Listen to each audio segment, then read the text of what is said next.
नमस्कार। देश की बात में हाजिर है। पहले बात उस वर्ग की हमारे समाज में जो अपने लिए शादी की मान्यता चाहता है। समलैंगिक शादी पर सुप्रीम कोर्ट के 5 जजों की संविधान पीठ सुनवाई कर रही है। अब कल भी बुधवार को ये सुनवाई जारी रहेगी। इसका विरोध और समर्थन दोनों हो रहा है। सुप्रीम कोर्ट में केंद्र ने इसका विरोध किया है। कहा है कि समलैंगिक शादी शहरी अभिजात्य वर्ग की अवधारणा है। समलैंगिक शादी को नहीं दी जा सकती है मान्यता। राष्ट्रीय बाल अधिकार संरक्षण आयोग भी विरोध में है। समलैंगिक जोड़ों को बच्चा गोद लेने की अनुमति ना हो, ये एनसीपीसीआर ने कहा है। तो समलैंगिक विवाह मौलिक महत्व का मुद्दा है, सुप्रीम कोर्ट ने कहा है। शादी करने का अधिकार लिंग के आधार पर रोका नहीं जा सकता, ये याचिका में कहा गया है। भारत में आपको बता दें, समलैंगिकता कानूनी जो लड़ाई है इस वर्ग की, 2009 में दिल्ली हाई कोर्ट ने समलैंगिकता को अपराध की श्रेणी से बाहर करा था और 2018 में सुप्रीम कोर्ट ने एक मत से धारा 377 के हिस्से को अपराध की श्रेणी से बाहर कर दिया था। सुप्रीम कोर्ट ने यह भी कहा था कि 377 का हिस्सा समानता के अधिकार का उल्लंघन करता है। तो जो याचिका करता है इस मामले में, दलील उनकी ये है कि शादी सिर्फ गरिमा का मामला नहीं है, बल्कि अधिकारों का गुलदस्ता भी है। घर किराए पे लेने में, अगर इंश्योरेंस करानी है, तमाम परेशानियां लोगों ने गिनाई हैं। तो सवाल हम लोग ये उठा रहे हैं यहाँ पर, या जो मसला ये है कि क्या ये समय की ज़रूरत है कि इनको इनका अधिकार मिल जाए। तो हमारे सहयोगी आशीष भार्गव जो हैं सुप्रीम कोर्ट में इस पूरे मामले को कवर करते हैं। तो आइए पहले सुन लेते हैं आशीष क्या कह रहे हैं। समलैंगिक विवाह को लेकर सुप्रीम कोर्ट में बड़ी सुनवाई शुरू हो चुकी है। 5 जजों का पीठ इस मामले में क्या समलैंगिक जो विवाह है उसको मान्यता दी जाए, शादी को मान्यता दी जाए, इस पर 20 याचिकाओं पर सुनवाई शुरू कर चुका है। पहले दिन की सुनवाई में केंद्र सरकार ने एक बार फिर विरोध किया और कहा कि सुप्रीम कोर्ट को इस मामले में दखल नहीं देना चाहिए। संसद का विशेषाधिकार है, राज्यों के पास ये क्षेत्राधिकार है, सबकी बात सुननी चाहिए, इसमें दखल नहीं देना चाहिए, क्योंकि ये मामला पर्सनल लॉ से जुड़ा है, लोगों की सोच से जुड़ा है, समाज से जुड़ा है, समाज पर एक बड़ा असर इसका पड़ेगा। जमीयत उलेमाए हिंद की तरफ से कपिल सिब्बल ने भी यही दलील दी कि सुप्रीम कोर्ट को इस तरह फैसला नहीं लेना चाहिए क्योंकि इसमें पर्सनल लॉ भी है। लेकिन यहाँ पर chief justice DY Chandrachud, justice Sanjay Kishan Kaul, justice S Ravindra Bhat, justice Hima Kohli और जस्टिस पीएस नरसिम्हा की जो संविधान पीठ है, उसने एक बड़ी बात साफ की है कि वो पर्सनल लॉज जो अलग अलग धर्मों के हैं उन पर नहीं जाएगा। वो जो संविधान पीठ है सिर्फ और सिर्फ स्पेशल मैरिज एक्ट यानी विशेष विवाह अधिनियम जो है उसके तहत ही देखेगा कि किस तरीके से जो समलैंगिक विवाह की मान्यता दी जा सकती है। उन्होंने ये भी कहा कि समाज प्रगतिशील है, समाज बदल रहा है। पिछले 5 सालों में समलैंगिक संबंधों को मान्यता समाज ने दी है। केंद्र सरकार के जो दलील थी कि ये एक शहरी अभिजात जो सोच है, अवधारणा है, उस पर भी टिप्पणी की चीफ जस्टिस डीवाई चंद्रचूड़ ने और सीधे तौर पर कहा कि समाज इसे मान्यता दे रहा है। यूनिवर्सिटीज़ में समलैंगिक संबंधों को मान्यता है और विश्वविद्यालयों में सिर्फ शहरी छात्र नहीं पढ़ते हैं, बल्कि दूर दराज के देश के छात्र भी वहाँ पर आते हैं। तो उन्होंने ये बताया है कि अब वक्त बदल रहा है, तो वक्त के साथ साथ समाज के साथ साथ जब मान्यता मिल गई है तो फिर सुप्रीम कोर्ट इसमें किस हद तक दखल दे, कहाँ तक वो जाए, ये तमाम चीज़ें हैं जिस पर सुप्रीम कोर्ट विचार करेगा। तो केंद्र की आपत्ति को फिलहाल नकार दिया है और सुनवाई शुरू हो चुकी है। याचिकाकर्ताओं की तरफ से मुकुल रोहतगी ने अपना आर्गूमेंट शुरू किया है। वो कह रहे हैं कि शादी करना किसी के भी साथ उनका फंडामेंटल राइट है, इसी तरह शादी की मान्यता दिलाना भी उनका मौलिक अधिकार होना चाहिए, ये उन्होंने कहा है। उन्होंने कहा है कि बहुत सारे सालों से समाज बदलता रहा है, विवाह की प्रथा और परंपरा भी बदलती रही पिछले 2 सालों में, इसलिए अब वक्त आ गया है कि सुप्रीम कोर्ट विधायिका के भरोसे इस केस को न छोड़े और सीधे तौर पर शादी को मान्यता देने के आदेश जारी करे। तो ये सुनवाई जो है वो बुधवार को भी जारी रहेगी। नई दिल्ली से प्रेम सिंह के साथ आशीष भार्गव, एनडीटीवी इंडिया। और अब हमारे साथ खास मेहमान हैं सयंतिका मजुमदार और निकिता प्रकाश। आप दोनों का बहुत बहुत स्वागत है जुड़ने के लिए। तो अहम सुनवाई सुप्रीम कोर्ट में चल रही है। हाँ सयंतिका, पहले मैं अगर आपसे पूछूं और आपसे ये समझना चाहूं कि जब ये बात सुप्रीम कोर्ट में चल रही है तो ये भी कहा जा रहा है कि भाई ये एक शहरी, एक तरह से शहरों में पाए जाते हैं ये इस तरह के मामले, या फिर अभिजात्य वर्ग, ज़्यादा पढ़े लिखे लोग, उनमें ये है। आप लोग तो काफ़ी समय से अपने हकों के लिए लड़ रहे हैं, ग्रामीण हमारे देशों में जो ग्रामीण भारत है, दूर दराज के छोटे शहर हैं, क्या वहां पर भी आपको लगता है लोग चाहते हैं कि ये मान्यता मिले ने? ये बहुत सही सवाल पूछा आपने, क्योंकि बहुत लोगों को लगता है कि ये एक वेस्टर्न कॉन्सेप्ट है कि बाहर के देशों से आया है या फिर ये शहरों का मामला है। पर ऐसी बात है नहीं, क्योंकि समलैंगिकता जो है और हमारा प्यार जो है, हमारे रिश्ते जो है, वो सिर्फ शहरों में बंधे नहीं है। वो गांव में भी होते हैं, वो छोटे शहरों में भी होते हैं और हर जगह होते हैं। मैं कलकत्ता से हूँ और कलकत्ता के वेस्ट बंगाल के बहुत सारे गांव से मैं ऐसे बहुत सारे कपल्स को जानती हूँ जो सेम सेक्स रिलेशनशिप में है और उन्होंने बहुत दिनों से उन्होंने लड़के अपने फैमिली से लड़के उन्होंने साथ में शादी भी की है, पर वो शादी को कोई लीगल रिकग्निशन नहीं है। और वो बहुत बड़ी दिक्कत है कि जबकि समलैंगिकता और होमोसेक्सुअल रिलेशनशिप्स अर्बन प्लेसेस में प्लस रूरल एरियाज में भी है, पर उसको वो लीगल रिकग्निशन नहीं दिया जा रहा है। और ऐसा नहीं है कि जी जी जी प्यार तो कुछ पिन कोड देख के नहीं होता ना, सब जगह पे प्यार है। बिल्कुल बिल्कुल, सब जगह पे प्यार है। ये सवाल इसलिए भी मैं पूछ रही थी क्योंकि अब आप लोग जानते हैं कि इसकी अब अपराध नहीं है, लेकिन अब शादी का अधिकार चाहते हैं। पहले एक समय था कि जब इसको एक मनोविकार कहा जाता था, तो आप लोगों की जो लड़ाई है काफ़ी लंबी आगे बढ़ी है, क्योंकि पहले तो किसी मनुष्य के लिए अपने आप समझना कि उसके साथ ये है, उसके बदलाव ये, उसके मन में ये इच्छा है, फिर परिवार को समझाना, अपने दोस्तों को समझाना, फिर आगे समाज को समझाना और फिर सरकारों को समझाना। तो ये बहुत बड़ी जो लड़ाई है आपकी लंबी है। लेकिन क्या क्या चुनौतियाँ आपके सामने आती हैं, ज़रा ये हमारे दर्शकों को बताइए। आपने बिल्कुल सही कहा कि आसान नहीं है, क्योंकि हमें पहले बात तो सबसे बड़ी चुनौती होती है अपने आप को अपनाना। जब पूरी दुनिया कह रही है कि ये गलत है या तुम आम लोगों से अलग हो, तो वो सबसे बड़ी चुनौती होती है कि अपने आप को स्वीकारो। मैं जैसी हूँ, मुझे जिससे भी प्यार है, वो बहुत बड़ी हमारे जीवन में चुनौती होती है, जिसको हम उभर के आते हैं और फिर हमें समाज को भी उसको बयां करना होता है। हमारा अस्तित्व क्या है ये समझाना होता है। तो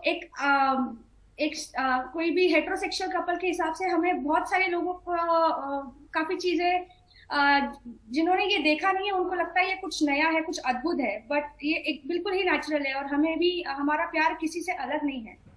और मैम बात ये है कि जो ये बात इस चीज की नहीं है कि हमें हमारा प्यार शहर का है कि गांव का है कि कहाँ का है। बात ये है कि हमारे रिश्ते को भी वो सेम दर्जा मिलना चाहिए जो एक हेटेरोसेक्सुअल कपल को मिलती है। क्योंकि भारत के नागरिक के तौर पे, इंडिया के नागरिक के तौर पे हमको भी वो सेम राइट मिलने का हक है जो अदर स्टेट सिटीजन्स के पास है, जो तमाम तौर पे किसी के पास भी शादी करने का हक है। तो वो हक हमें क्यों नहीं है मैम? हम भी हमारे टैक्सेस दे रहे हैं, हम भी बाकी समाज के लिए सब कुछ कर रहे हैं, तो हमसे वो अधिकार क्यों छीना जाता? हाँ बिल्कुल। ये जो शादी का अधिकार है, इसको जो तमाम वकीलगण है वो तो बात सामने रखेंगे, लेकिन सवाल ये हो जाता है कि क्यों शादी का अधिकार ज़रूरी हो जाता है।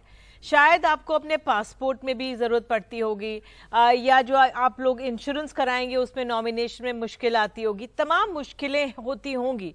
उस लिहाज से कितना महत्वपूर्ण हो जाता है ये कि ये शादी को ये मान्यता मिले, क्योंकि ये किससे सम्मान बनता है, जो आप कह रहे हैं कि ये आदर, गरिमा, ये तमाम चीज़ें ज़रूरी हैं। ये बिल्कुल, जैसे सेक्शन 377 के खिलाफ भी जब कोर्ट ने निर्णय लिया, उसके बाद काफी लोगों को एक हिम्मत मिली कि हम अपने आप को अपनाएं और लोगों के सामने अपने आप को बिना छुपाए जी सके। एंड वो सोसाइटी में भी वो एक्सेप्टेंस हम देखने लगे। जब लॉ कोई भी पास होता है, और आप कोई भी लॉ ले लो, मतलब जो शादी के भी जो पुराने क्लॉज है, जहाँ पे चाइल्ड मैरिजेस की बात करो या डाउरी की बात करो, वो सारे भी कितने अभी चेंज किए गए हैं। ऐसे नहीं है जो शादी के जो लॉज थे वो पहले चेंज नहीं किए गए हैं। बहुत जब भी हमारे सोसाइटी में देखा गया है, जब भी कानूनी तौर पे देखा गया है कि शादी के लॉज को हम बढ़ते समय के साथ हम उसको चेंज करें, तो वो चेंज किया गया है। तो वो चेंज हमारे लिए भी अभी होना बहुत ही महत्वपूर्ण है। और जब ये लॉ का चेंज आता है तभी सोसाइटी में हमें भी थोड़ा वो दर्जा, थोड़ा रिस्पेक्ट मिलता है। हम जैसे पहले हमारा जो सेक्शन 377 था तभी लोग हमें क्रिमिनल समझते थे, बट आज कहीं ना कहीं हमें वो चेंज दिख रहा है। हम मीडिया में आके आपके सामने ये डिस्कशन कर पा रहे हैं, पहले हमें बिना डरे हमें अपने घरों में छुपे रहना पड़ता था। तो जैसे लॉ इम्प्लीमेंट होगा वैसे सोसाइटी में भी चेंजेस होंगे। बिल्कुल, सोसाइटी में चेंजेस होंगे, लेकिन फिर ये सवाल आ जाता है कि अब ये सवाल उठ रहे हैं कि अगर आप आगे भविष्य में बच्चा लेना चाहेंगे तो कैसे होगा, स्कूल में नाम लिखाना चाहेंगे तो माता पिता होते हैं वो कैसे होगा, फिर हमारे यहाँ धार्मिक आधार पर शादियों के कानून होते हैं ना, तमाम धर्मों के एक शादी के कानून हैं, वो एक अड़ंगे लगेंगे, वहाँ पे भी अपनी एक सोच सामने आती है। तो ये अभी थोड़ा कठिन है डगर आगे की, लेकिन नामुमकिन नहीं है। बिल्कुल मैम, आपने बहुत सही कहा। और सिर्फ सोसाइटी के तरफ से नहीं, बट इवन लीगली एक शादीशुदा कपल को बहुत सारे राइट्स मिलते हैं। जैसे कि आपने कहा था कि एक बीमा कराने का हक जो एक कपल को साथ में कराने का हक मिलता है, एक प्रॉपर्टी लेने का हक, एक लोन लेने का हक, इतना तक कि आज अगर भगवान न करे निक को कुछ हो जाए और वो हॉस्पिटल में है और हम एक दूसरे के लिए एक दूसरे की फैमिली ही है, एक कपल की तरह ही है, किसी भी शादीशुदा कपल की तरह है, पर अगर कुछ हो जाए तो डॉक्टर वहां पे फैमिली मांगती है। इसकी फैमिली आके अगर बोले कि नहीं तुम कुछ नहीं हो, तुम दोस्त हो, तुम जाओ, और तो मुझे जाना पड़ेगा। हम दोनों को फैमिली का दर्जा मिल नहीं रहा अभी।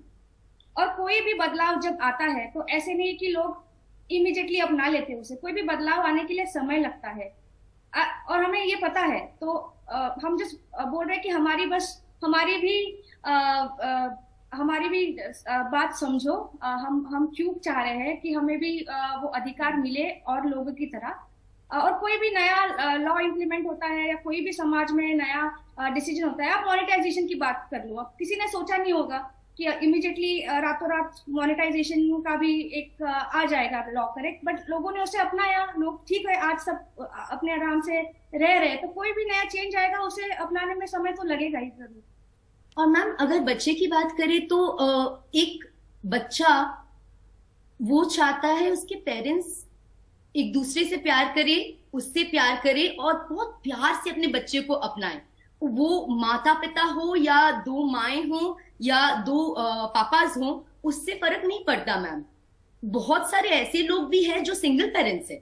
उसका मतलब ये नहीं है कि उनके बच्चे की परवरिश में कोई कमी रह जाती है। जब तक बच्चे को प्यार से उनकी परवरिश की जा सकती है और जब बच्चे को अपने पेरेंट्स में प्यार दिखता है, वो, एंड मैं पेरेंट्स बोल रही हूँ क्योंकि वो माता पिता भी हो सकते हैं, दो माएं भी हो सकती है, जब उनमें प्यार दिखता है तो बच्चा तो प्यार देख के ही बड़ा होता है ना मैम।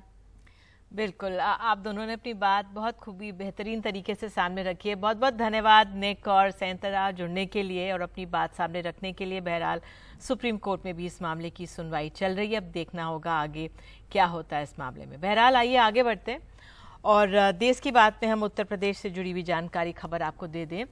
अतीक और अशरफ हत्याकांड में कई नए खुलासे हो रहे हैं। हत्याकांड का मुख्य साजिशकर्ता सनी सिंह था। सनी सिंह गैंगस्टर लॉरेंस बिश्नोई से प्रेरित हुआ था।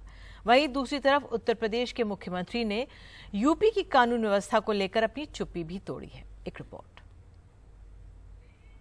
नहीं ले गए तो नहीं गए, मेन बात यह है कि उर्दू मुस्लिम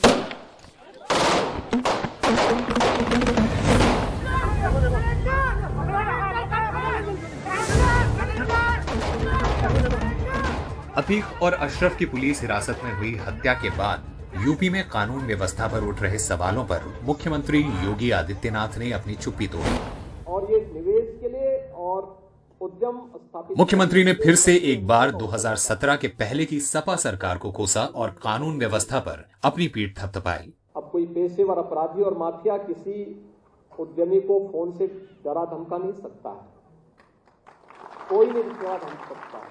उत्तर प्रदेश दंगों के रूप में कुख्यात था, बहुत सारे जनपद तो ऐसे थे जहां के नाम से लोग डरते थे। 2012 से 17 के बीच में 700 से अधिक दंगे उत्तर प्रदेश में हुए थे। 2007 से 2012 के बीच में 364 से अधिक दंगे यूपी में हुए थे। लेकिन 2017 से लेकर 2023 में एक भी दंगा यूपी में नहीं हुआ। एक भी बार कर्फ्यू यूपी में नहीं लगा। इस हत्याकांड के बाद प्रयागराज में बंद की गई इंटरनेट सेवाएं मंगलवार को बहाल कर दी गई हैं। हत्याकांड की जांच के लिए बनाई गई एसआईटी ने अपनी जांच शुरू कर दी है। पूछताछ में कुछ चौंका देने वाले खुलासे बताए जा रहे हैं। हत्याकांड का मास्टरमाइंड 23 साल का सनी सिंह है। सूत्रों के मुताबिक पूछताछ के दौरान उसने बताया कि वह पंजाब जेल में बंद गैंगस्टर लॉरेंस बिश्नोई से प्रभावित था। सनी सिंह ने टीवी पर लॉरेंस बिश्नोई का इंटरव्यू देखा। उसे लगा कि लॉरेंस जेल से गायक सिद्धू मूसेवाला की हत्या करके चर्चा में आ गया तो वो भी मशहूर हो सकता है। सिद्धू मूसेवाले की हत्या के बाद लॉरेंस बिश्नोई देश का नंबर 1 गैंगस्टर बन गया और इसने टीवी पर इंटरव्यू देखा। सनी सिंह ने लॉरेंस बिश्नोई का, लॉरेंस बिश्नोई ने एक चैनल को जेल से इंटरव्यू दिया था, उसमें तमाम बातें कहीं। वहां से प्रभावित हो गया सनी सिंह को लगा कि आज देश का सबसे बड़ा गैंगस्टर लॉरेंस बिश्नोई है और लॉरेंस बिश्नोई से बड़ा गैंगस्टर बनना है तो कुछ बड़ा करना पड़ेगा। लॉरेंस बिश्नोई ने सिद्धू मूसेवाले को मारा, सिद्धू मूसेवाले का नाम था और इनको लगा कि हम किसको मारे तो इन्होंने तय किया कि हम अतीक अहमद को मारते हैं। लेकिन सवाल यह है कि क्या इन तीनों आरोपियों के पीछे भी किसी का हाथ था? एक गैंगस्टर से प्रभावित होकर नाम कमाने की इच्छा एक बात है और पुलिस की हिरासत में जा रहे 2 अपराधियों पर ऐसा सटीक हमला दूसरी बात कि उन्हें बचाया ना जा सके। यह सवाल इसलिए भी अहम हो गया है कि अतीक और अशरफ की देश के मुख्य न्यायाधीश को लिखी चिट्ठी की चर्चा जोरों पर है। सोशल मीडिया पर अशरफ की 27 मार्च को दायर की गई प्रयागराज कोर्ट में याचिका वायरल हो रही है, जिसमें उसने यूपी पुलिस के 2 अधिकारियों के नाम लिखते हुए उनके द्वारा अपनी हत्या की आशंका जताई थी। अब तक जिस चिट्ठी की चर्चा जोरों पर है वो किसके पास है और उसे कौन मुख्य न्यायाधीश तक पहुंचाएगा, अब तक इसकी कोई जानकारी सामने नहीं आई है। 2 अहम बातें हैं। पहली अहम बात कि योगी आदित्यनाथ कानून व्यवस्था पर अपनी पीठ थपथपाकर बताना चाहते हैं कि वो अग्रेसिव हैं, वो बैकफुट पर नहीं आए इस हत्याकांड के बाद। दूसरा, तो सबसे बड़ा सवाल अभी तक बना हुआ है कि पुलिस ने अब तक कोई प्रेस कॉन्फ्रेंस नहीं किया, कोई डायरेक्ट मीडिया इंटरेक्शन नहीं किया है जिससे हम ये सवाल पूछें कि सुरक्षा में कैसे चूक हो गई। तीसरा सबसे बड़ा सवाल अब तक लगातार बना हुआ है कि इतनी महंगी पिस्टल, विदेशी पिस्टल्स कैसे इन हमलावरों तक पहुंच गई। तीनों सवाल अब तक बने हुए हैं। सहयोगी राकेश और राजेश गुप्ता के साथ सौरभ शुक्ला, एनडीटीवी इंडिया।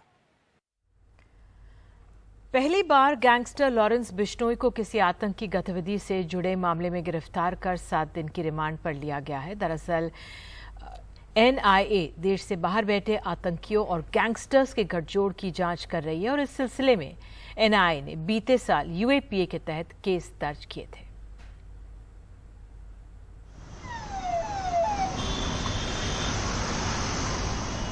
ये काफिला देश के सबसे कुख्यात गैंगस्टर लॉरेंस बिश्नोई का है, जिसे पंजाब पुलिस बठिंडा जेल से लेकर दिल्ली पहुंची।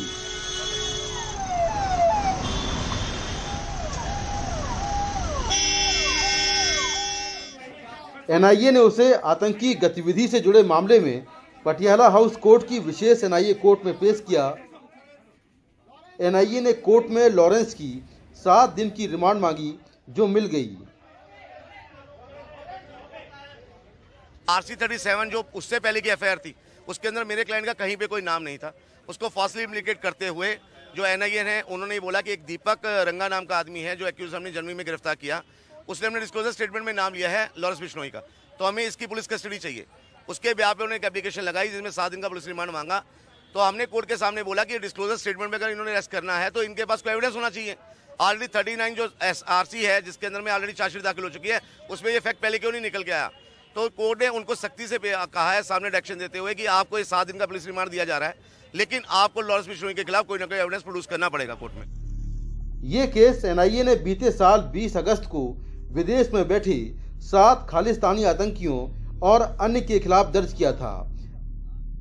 एफआईआर के मुताबिक खालिस्तानी आतंकवादी संगठन हथियारों और गोला बारूद की तस्करी के लिए संगठित अपराध सिंडिकेट का उपयोग कर रहे हैं।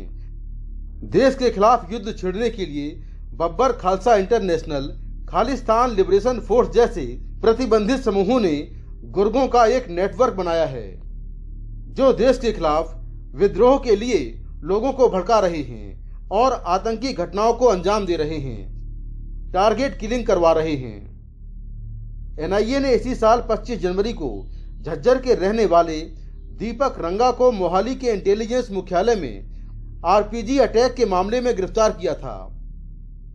रंगा कनाडा में बैठे खालिस्तानी आतंकी लखवीर सिंह संधू उर्फ लांडा और पाकिस्तान में बैठे हरविंदर सिंह संधू उर्फ रिंदा का करीबी है।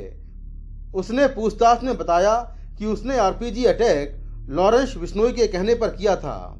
कोर्ट में एनआईए ने कहा कि रंगा के बयान के बाद लॉरेंस से इस मामले में पूछताछ जरूरी है।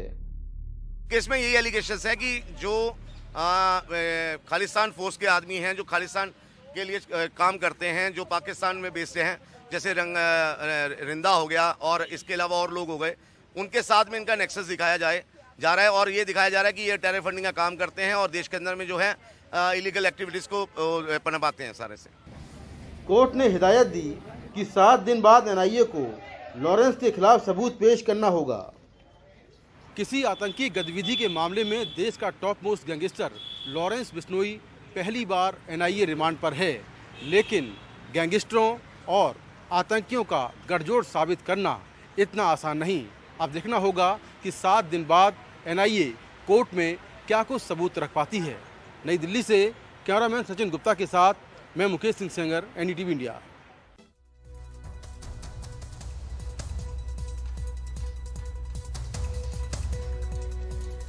तो देश की बात में बात अब कर्नाटक के विधानसभा चुनावों से जुड़ी हुई। कर्नाटक में बीजेपी पार्टी नेताओं के विद्रोह की वजह से मुश्किल दौर से गुजर रही है और साथ में तीनों ही पार्टियों के वो उम्मीदवार भी जो मुख्यमंत्री के चेहरे हैं, सिद्धरामैया, कुमारस्वामी और मुख्यमंत्री बसवराज बोम्मई, इनमें से कुछ की दोहरी चुनौतियां हैं। एक रिपोर्ट।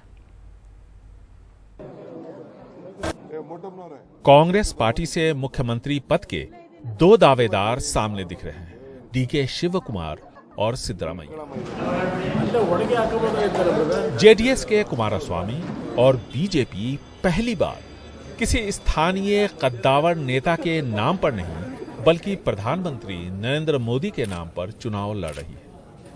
इस बीजेपी शासित प्रदेश के मुख्यमंत्री बसवराज बोम्मई 2 सीटों से चुनाव लड़ना चाहते थे, लेकिन उन्हें टिकट सिर्फ उनकी पुरानी सीट शिग्गांव से ही मिला, जहां से वो 2008 से लगातार जीतते आए हैं। लेकिन जीत का अंतर कभी भी 15,000 वोट से ज्यादा नहीं रहा और इस बार बसवराज बोम्मई का सामना है उनके भरोसेमंद मंजूनाथ कुन्नूर से, जो सांसद रह चुके हैं और अब कांग्रेस टिकट पर उनके खिलाफ चुनाव लड़ेंगे। एंटी इनकम्बेंसी और भ्रष्टाचार के आरोपों से घिरे मुख्यमंत्री बसवराज बोम्मई मुश्किल दौर से गुजर रहे हैं। कांग्रेस पार्टी से मुख्यमंत्री पद के दावेदार कोरबा समाज के ओबीसी नेता सिद्धरामैया की राह भी वरुणा में आसान नहीं। वो भी वरुणा के साथ साथ कोलार से चुनाव लड़ना चाहते थे, लेकिन उन्हें टिकट सिर्फ वरुणा से ही मिला। उनके सामने बीजेपी ने लिंगायत नेता वी सोमन्ना को उतारा है।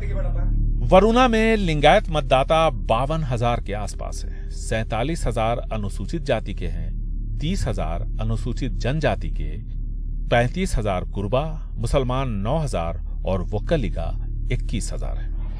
बस कनकपुरा में डीके शिव कुमार की राह आसान लगती है। भले ही उनके खिलाफ बीजेपी ने अपने बड़े नेता आर अशोक को उतारा हो, लेकिन ये सच्चाई है कि इस सीट पर 2008 से पहले जनता परिवार और 2008 के बाद कांग्रेस के डीके शिव कुमार जीतते रहे। बीजेपी का वहां जनाधार नहीं दिखता, जहां 52% वक्कलिगा हैं जिन पर डीके शिव कुमार की अच्छी पकड़ है। और जेडीएस के मुख्यमंत्री पद के उम्मीदवार कुमारस्वामी को टक्कर देंगे बीजेपी के सीपी योगेश्वर। 51% वक्कलिगा वोटर्स वाली इस सीट से कुमारस्वामी मौजूदा विधायक हैं। यह किसानों का इलाका है। पहली बार मुख्यमंत्री बनने पर उन्होंने किसानों का कर्जा माफ किया था और दूसरी बार मुख्यमंत्री के तौर पर किसानों का ब्याज माफ किया। उनकी छवि एक ऐसे नेता की है जिससे कोई भी कभी भी आसानी से मिल सकता है। इन बड़े नेताओं में मुख्यमंत्री बसवराज बोम्मई और पूर्व मुख्यमंत्री सिद्धरामैया की चुनौती काफी बड़ी है, क्योंकि कहते हैं कि जहां इन्हें अपने प्रतिद्वंदियों से तो लड़ना ही है, साथ ही साथ पार्टी के अंदर भी कई प्रभावशाली नेता हैं जो चाहते हैं कि ये चुनाव हार जाएं ताकि उनका रास्ता साफ हो जाए।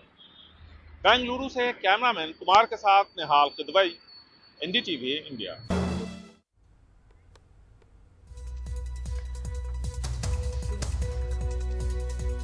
भारतीय रेलवे अपने यात्रियों के सफर को सुविधाजनक और बेहतर बनाने के लिए अक्सर नियमों में बदलाव करता रहता है, लेकिन इसके बावजूद देश में ट्रेनों के देरी से चलने की समस्या आम है। देश में इन दिनों वंदे भारत सुर्खियों में है। दावा है कि 160 किलोमीटर से 180 किलोमीटर प्रति घंटे की रफ्तार से दौड़ सकती है, लेकिन पिछले 2 सालों में क्या ऐसा हुआ है? एक रिपोर्ट।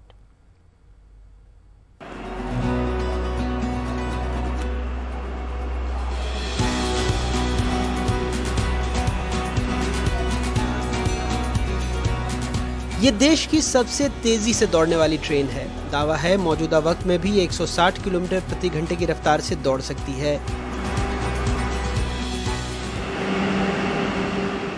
लेकिन हकीकत खुद रेलवे ने सूचना के अधिकार के तहत बताई है। रेल मंत्रालय ने बताया है कि भारत की सबसे अधिक गति से चलने वाली वंदे भारत एक्सप्रेस ट्रेन 2021-22 में लगभग 84 किलोमीटर प्रति घंटे, जबकि 2022-23 में 81 किलोमीटर प्रति घंटे की औसत रफ्तार से दौड़ी है। इस अवधि यानी 2021-22 में राजधानी एक्सप्रेस की औसत रफ्तार 71 किलोमीटर प्रति घंटा, शताब्दी की लगभग 72 किलोमीटर प्रति घंटा, दुरंतो की 69 किलोमीटर प्रति घंटा, तेजस की 75 से ज़्यादा प्रति घंटा रफ्तार रही है, जबकि मेल एक्सप्रेस ट्रेनों की 53 किलोमीटर प्रति घंटे की रफ्तार रही है। 2022-23 में राजधानी की औसत रफ्तार 71 किलोमीटर प्रति घंटा थी, शताब्दी की 69 किलोमीटर प्रति घंटा, दुरंतो की 67 किलोमीटर प्रति घंटा, तेजस की 73 किलोमीटर प्रति घंटा, जबकि मेल एक्सप्रेस ट्रेनों की 51 किलोमीटर प्रति घंटे रही है।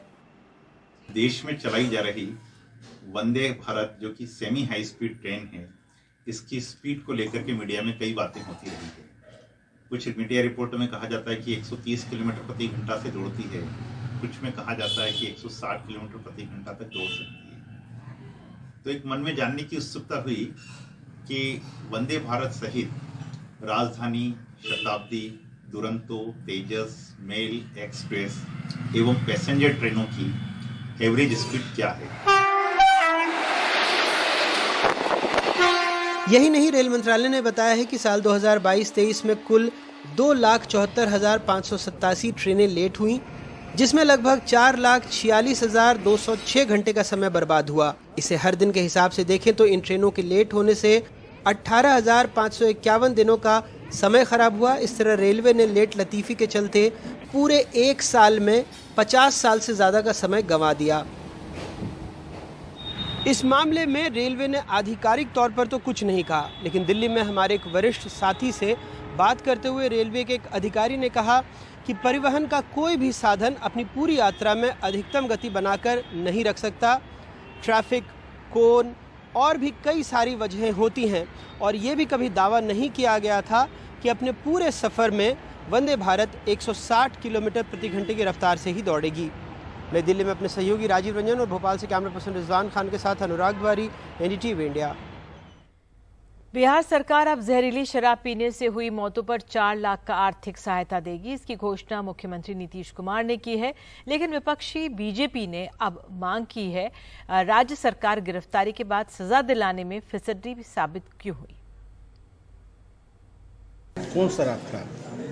पाउच था। तो आप कितने लोग पी रहे थे? सर हम लोग तो वहाँ पे गए तो 2 आदमी थे जो डेथ कर गया।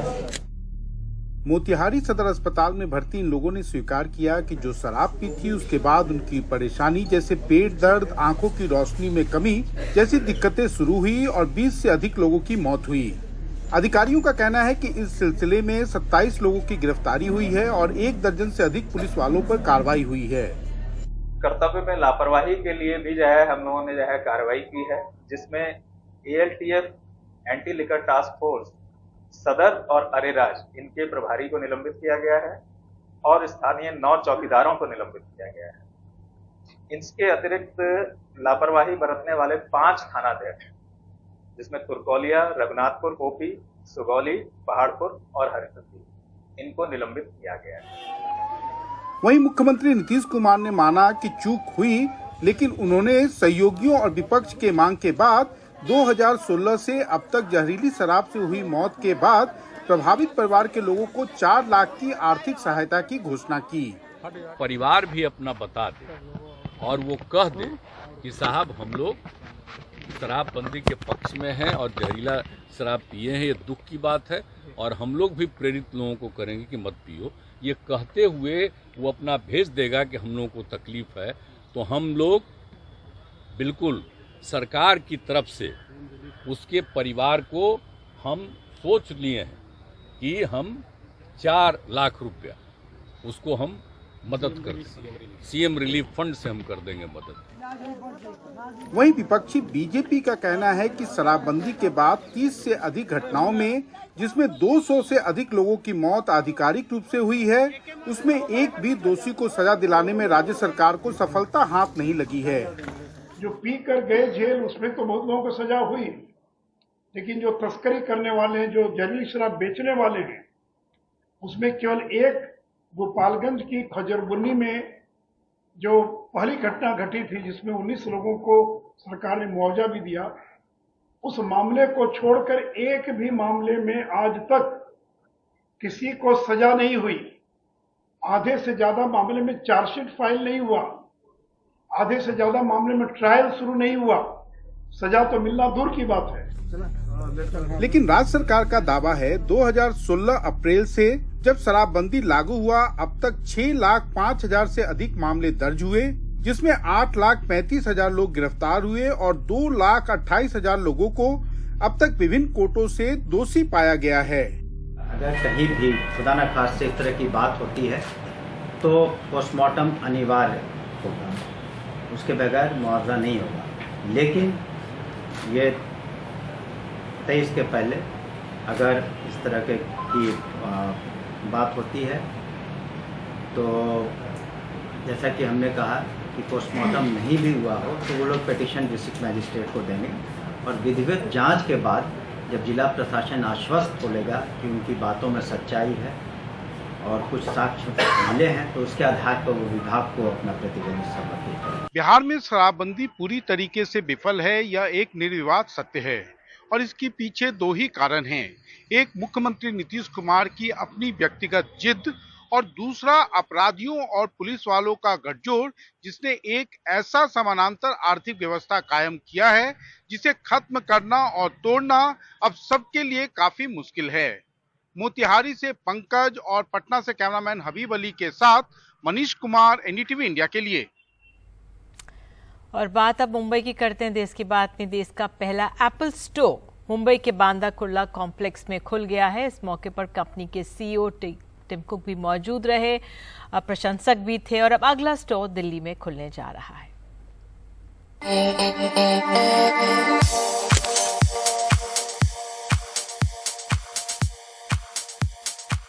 बीती रात से ही इंतजार कर रहे लोगों की लंबी कतार के बीच मुंबई में खुला एप्पल का पहला स्टोर।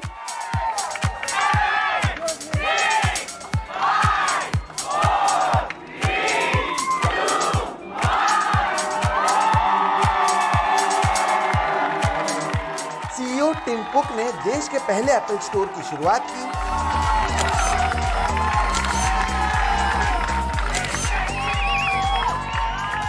हजार वर्ग फुट के इस स्टोर में 100 सदस्य हमेशा रहेंगे जो 20 भाषाओं में ग्राहकों से संवाद कर सकते हैं। इस स्टोर को लेकर बेकरारी का आलम यह था कि यहां राजस्थान, पुणे और मुंबई के कुछ फैन सोमवार रात से ही पहली खरीद का इंतजार कर रहे थे।